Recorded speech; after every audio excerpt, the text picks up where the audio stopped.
Terima kasih Anda masih bersama kami di Kompas Petang. Saya Cynthia Rompas. Saudara Komisi Pemberantasan Korupsi KPK menetapkan 6 tersangka dalam kasus dugaan pemerasan dan gratifikasi penerimaan mahasiswa baru di Universitas Jenderal Sudirman.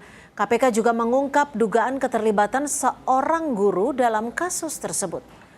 KPK menjelaskan guru tersebut diduga berperan sebagai pengumpul sekaligus koordinator sejumlah siswa dari sekolah yang ingin masuk UNSUD melalui jalur mandiri. Dalam prosesnya biaya yang ditawarkan untuk mendapatkan 1 kursi mahasiswa baru disebut berkisar antara 50 juta hingga 500 juta rupiah per orang. Hal ini diketahui setelah penyidik menemukan percakapan di aplikasi WhatsApp antara tersangka Eko Sumanto, Kepala Bagian Akademik UNSUD, dengan guru tersebut.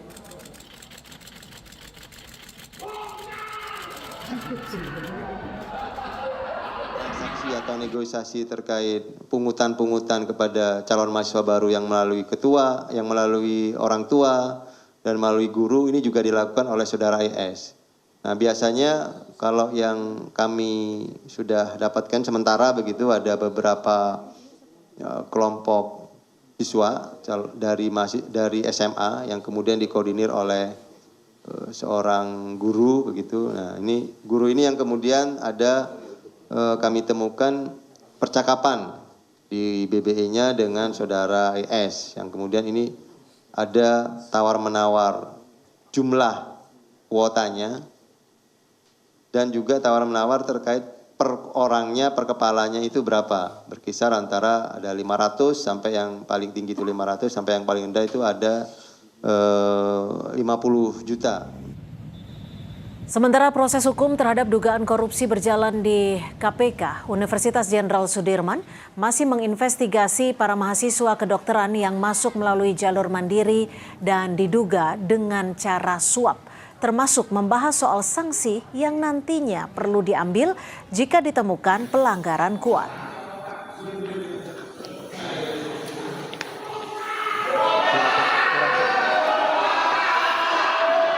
Sanksi itu juga nanti kita konsultasikan bareng-bareng, terutama nanti ada Pak Sekjen di sini nanti sekaligus untuk memberi verifikasi apa tindakan selanjutnya. Kiranya itu yang bisa kami sampaikan. 6 tersangka dalam kasus dugaan pemerasan dan gratifikasi penerimaan mahasiswa baru di Universitas Jenderal Sudirman dibagi dalam 3 klaster. Klaster pertama, Wakil Rektor 3 Bidang Kemahasiswaan UNSUD diduga meminta uang 650 juta rupiah ke orang tua calon mahasiswa Fakultas Kedokteran jalur mandiri melalui 2 perantara yang merupakan oknum partai, di mana klaster kedua saudara yakni Rektor UNSUD Ahmad Sodik yang memberikan kode perintah kepada tersangka Mulyono keponakannya untuk tidak meminta uang di awal. Dan klaster ketiga, Kepala Bagian Akademik UNSUD yang melakukan tawar-menawar mahar dengan pihak pengepul siswa atas sepengetahuan Ahmad Sodik. Dalam operasi tangkap tangan ini KPK menyita uang tunai senilai 665 juta rupiah dan saldo dalam rekening senilai 99 juta rupiah. Lalu apakah bakal ada tambahan tersangka dalam kasus dugaan korupsi penerimaan mahasiswa baru di Universitas Jenderal Sudirman Purwokerto? Usai KPK mengungkap ada dugaan keterlibatan guru. Kita bahas bersama Koordinator Divisi Edukasi Publik Indonesia Corruption Watch, Nisa Rizkia Zonzoa. Mbak Nisa, selamat sore. Halo, selamat sore Mbak. Ya Mbak Nisa, kalau Anda melihat kasus ini, ada peran guru yang diungkap KPK. Artinya, apakah Anda melihat jumlah tersangka akan bisa bertambah, Mbak Nisa? Iya, dalam kasus yang menjerat rektor dan wakil rektor UNSUD dalam kasus penerimaan mahasiswa baru, korupsi penerimaan mahasiswa baru, dan ada guru yang terlibat, rasanya ini sangat mungkin jumlah tersangka nanti akan bertambah. Karena dalam hal ini harus dilihat bahwa tindak pidana suap itu biasanya juga harus ditelusuri tidak hanya penerimanya, tapi juga siapa pemberinya dan melibatkan siapa saja di dalamnya. Karena biasanya kalau kita bicara suap itu ada rantai yang cukup panjang, kadang tidak hanya melibatkan antara pemberi dan penerima, tapi juga ada pihak lain dalam hal ini misalnya kalau dalam contoh kasus yang unsur guru sebagai pengepul. Ya. Karena guru sebagai pengepul pun itu sudah salah gitu ya. Di situ sudah jelas ada mens rea-nya, ada niat jahat gitu ya, sehingga besar kemungkinan dan seharusnya memang KPK juga menelusuri dan menindaklanjuti, tidak hanya berhenti pada rektor dan wakil rektor. Oke, Mbak Nisa, kalau kita melihat kasus ini, sebenarnya kerannya ini dibuka awal mulanya dari mana? Indikasinya Anda melihatnya dari mana awal keran modus ini bisa terbuka?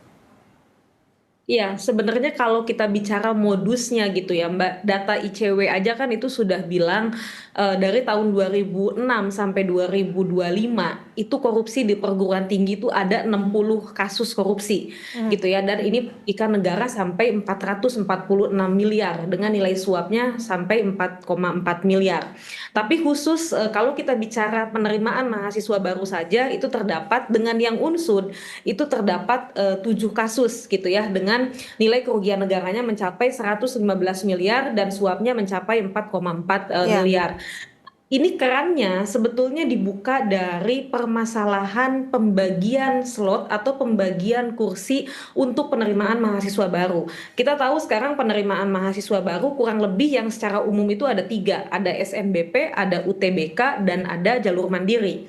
Yang paling banyak bermasalah ini adalah jalur mandiri. Memang khususnya PTN gitu ya Mbak, setelah ada undang-undang terkait dengan perguruan tinggi, kampus itu memang punya wewenang untuk mengelola atau mencari anggaran di luar APBN. Memang ini bagus ya untuk keberlanjutan kampus, tapi yang jadi masalah kalau tata kelolanya tidak benar, tata kelolanya jelek dan lemah, ini pasti akan memicu atau membuka keran terjadinya korupsi. Nah, apalagi di kasus Unsur? seleksi mandiri ini ya, maksud saya di seleksi mandiri di banyak kampus, slot untuk seleksi mandiri ini kan kadang tidak dibuka secara jelas ya, berapa porsinya gitu yang bisa diambil, kemudian juga terkait dengan penentuan SPI-nya, biaya sumbangannya itu sepertinya juga kan tiap-tiap kampus punya standar yang berbeda-beda gitu.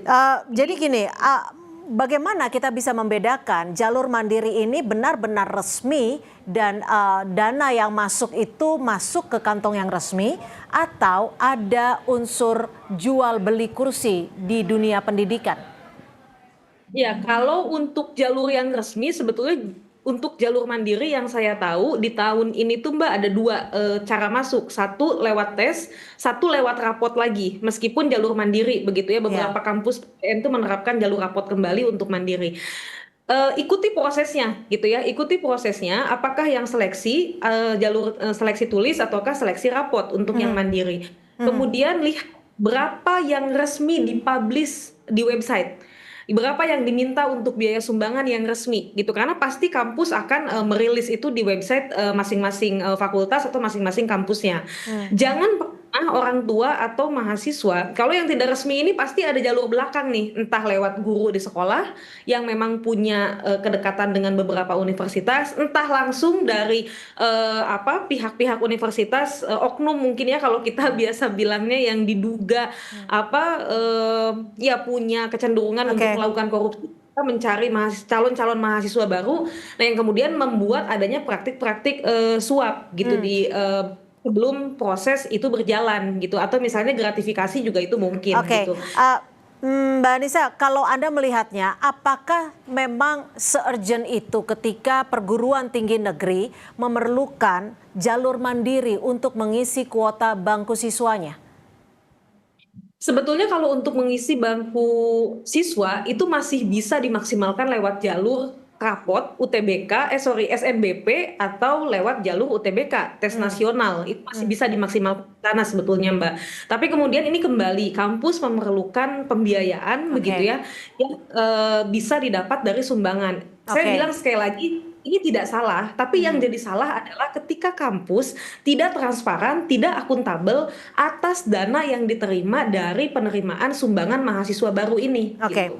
kalau dari Mbak Nisa sendiri melihatnya, apakah kasus ini bisa dilihat sebagai kasus kejahatan di dunia pendidikan yang lebih besar, atau sebenarnya ini adalah kasus kejahatan korupsi individual?